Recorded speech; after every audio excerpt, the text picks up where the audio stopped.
What is up, y'all? This is Isba here to give you his review of WWE's Breaking Point pay-per-view, which happened tonight. I gotta say, overall, it was a good show. There were a few misses, a few hits though, a few hits. There were a couple matches that were better than I thought they were going to be, and one match in particular that I was really let down by. But it was still good, but I was let down by it. So, anyways, let's get right into it. Show kicked off with Chris Jericho and the Big Show versus Mark Henry and MVP for the WWE World Tag Team Championships, Unified Tag Team Championships. First of all, I just want to say, WWE, choose one belt. If it were me, I'd choose the Raw belt, but just choose one belt. It's like, seeing them walk around with both, I don't like that. But anyway, match was alright. I was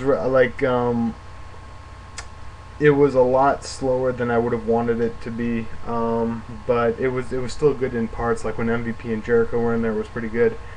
Actually, when Jericho was in there, period, it was pretty good. But Mark Henry brought the match down, I thought, a lot, since he was really slow in this match. Big Show again, like he was all right. He did better than Mark Henry, but he still dragged it down a bit. Decent match, but they gotta find better opponents for Jericho and Big Show. Like Jericho, so he can carry anybody to a good match, but I think they should have better tag teams to face him. So I give the match 2 stars. It was all right. Up next was Kofi Kingston versus The Miz. This match, I think, should have started off the show because this was a better match. This was a good match, just flat good. There were a lot of near falls, a lot of roll-ups, a lot of stuff like that. There were also a lot of replays, which kind of did take away, since they replayed a lot of stuff that didn't need to be done. But overall, this was very good. Had a very nice pace to it. It was a little sloppy in places, and it did start off a little too slow, but it was still a good match. I'll give it an even 3 stars, so pretty good. Up next was trying to remember next was surprisingly, I'm surprised that this match was this early on the card. It was the Falls Count Anywhere, Submissions Count Anywhere match. It is Shawn Michaels and Triple H of DX versus Legacy, Cody Rhodes and Ted DiBiase. Great match. This was not better than their match at SummerSlam. I might say on par with. I have a really hard time getting into these kind of matches, like with a lot of crowd brawling, a lot of random usage, like a lot of backstage stuff. I don't really like those kind of matches. But the WWE, since they only do this kind of match like once every so often, I got more into it. Whereas in TNA you see it like 2 or 3 times on a pay-per-view or a month or something like that, with all the crowd brawling and the Falls Count Anywhere stuff. But I like this. This was a really good match. During the beginning, you see Legacy taking like all the bumps and stuff like that, getting their asses kicked. But then they make their comeback. Shawn Michaels took a nasty bump off of the staging guardrail there. That was pretty cool. And the ending, I thought, was really well done. It didn't make Shawn Michaels look like a wimp, and at the same time, it kept DX strong, but made Legacy look like $1 million. No pun intended. And the ending came when Cody Rhodes had him in the figure 4 on the ring post, and Ted DiBiase locked in the $1 Million Dream with Shawn, and Shawn just tapped out right down there as Triple H was trying to get back from the backstage area where they were fighting and trying to break it up. Great way to end the match, and overall I say very good match. I give it about 3 3/4 stars. Very well done. Yeah, that's about all I gotta say. And which will probably lead to a rematch at the Hell in a Cell pay-per-view, which I am very much looking forward to now. So after a match like this and a match they have at SummerSlam, I'm very much looking forward to that match. So, anyways, up next was undoubtedly the worst match of the night. It was Kane versus the Great Khali. Bad, not very good whatsoever. Shouldn't have been on the card. Waste of time. Especially after a certain main event didn't get enough time. This was a waste of time. And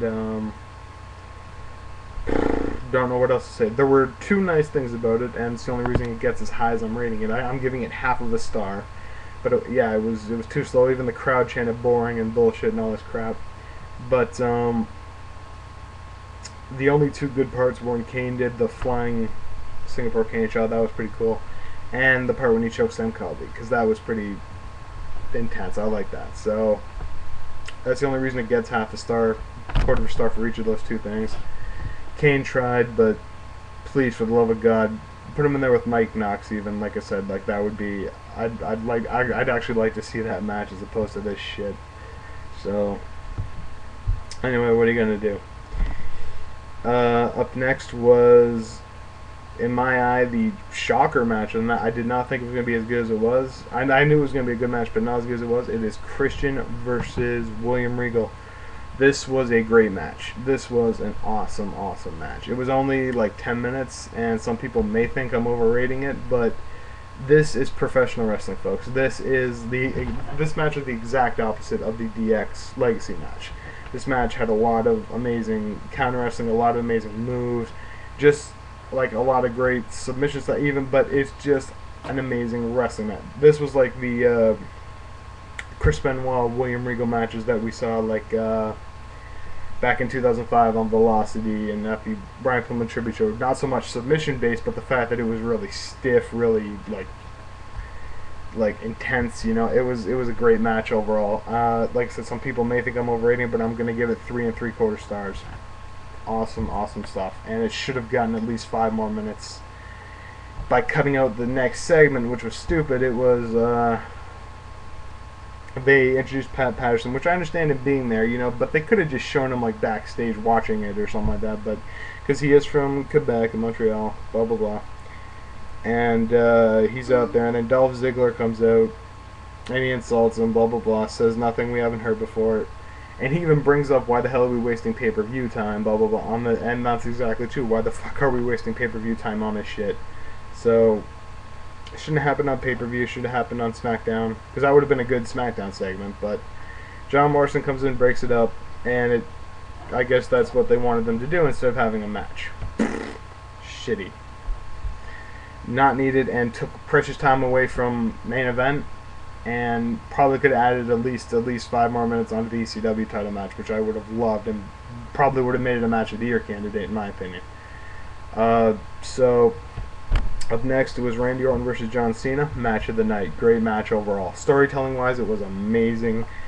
It was a bit slower than you'd probably think it would be, but like I said, the story that they told was very, very good, like with the handcuffs and how Orton would always try to switch up, and then Cena would switch up, and those handcuffs ended up being Randy's downfall, since that's what lost him the match when Cena used them to apply the STF on him, and he couldn't reach the key. So, although I do think the ending came a bit too abruptly, I think Cena should have had him in the STF a couple more times before then, just so you could see Randy fighting for it at least. But anyway, overall, great match. This is probably going to be remembered as one of the key matches in Cena's career. Like, I just had a thought in my mind. Plus, overall, I thought it was very brutal, too. Like, when Orton was kneeling Cena with those kendo shots, like, I'll admit I did cringe a few times. And then when I saw the marks on Cena, that was just wow. And overall, match of the night, in my opinion, and a great match. I give it 4 stars even. So, well, so far of 7 matches, we're 3 and 3. No, sorry. We are 4 and 2, so we're doing good so far. Then the main event comes. It is Undertaker versus CM Punk. In my opinion, one of the biggest letdown matches of the year, I have to say. I love both these guys, and what they did in the 9 minutes that they were given was great. But the fact that they were only given 9 fucking minutes in the main event on a pay-per-view, not good. Like I said, up until the Undertaker applied the go-go platter was going along excellently. Like, I actually thought that they were going to go right till the 11 o'clock time limit and just, you know, end it there. But that was, and you know, and at least they would have been given 20 minutes there. But no, it didn't happen. They were given 8 minutes. Undertaker applied the go-go platter. Punk taps out. Undertaker wins. Then Teddy Long comes out and they try to redo the screw job again, and says that the go-go platter was banned, so Undertaker's not the new champion. And then Punk applies the Anaconda Vice. Undertaker doesn't tap, but the bell still gets rung anyway. So try to redo the screw job. For what they were given, I will give the match 2 stars, but give these guys more time next time. Hell in a Cell, give them 20 minutes minimum, because they can have an amazing match.